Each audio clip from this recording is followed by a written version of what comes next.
અમને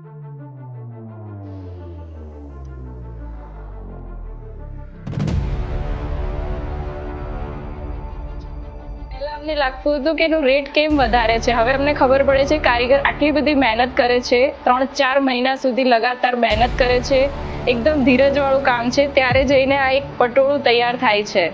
અને આ પટોળું ગુજરાતીઓની શાન છે. સારી એમ તો રોજગાર સારું મળે છે. એમ તો સરકાર તરફ થઈ ગઈ એમ તો બધું સારું બધું મળે.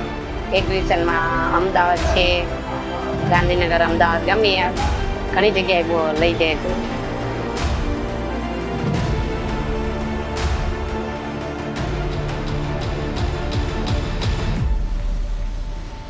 આ વ્યવસાયથી અમારા કોઈ સગાવાલા છે, આડોશી પાડોશીઓના ગામના છે, એ લોકો ઘણી ફેમિલી એવી છે કે જેમને અમે કામ આપીએ છીએ તો તેમનું ઘર સંસાર સારી રીતે ચાલે છે.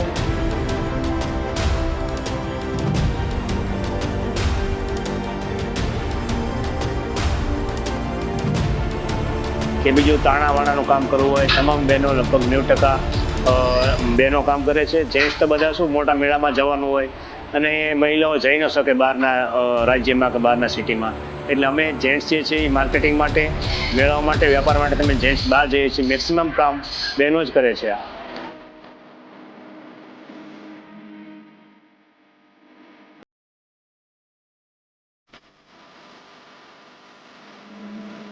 સુરેન્દ્રનગર જિલ્લામાં 150 જેટલી કોઓપરેટિવ સોસાયટી મંડળી આવેલી છે, જેના મારફતે આજે 4000 જેટલા કારીગરો છે એ વિવિધ એક્ટિવિટી સંકળાયેલા છે, જેવી કે રંગણી કરે છે, ત્યારબાદ એમને ગૂંથણ કરે છે અને વણાટ કામ કરતા હોય છે.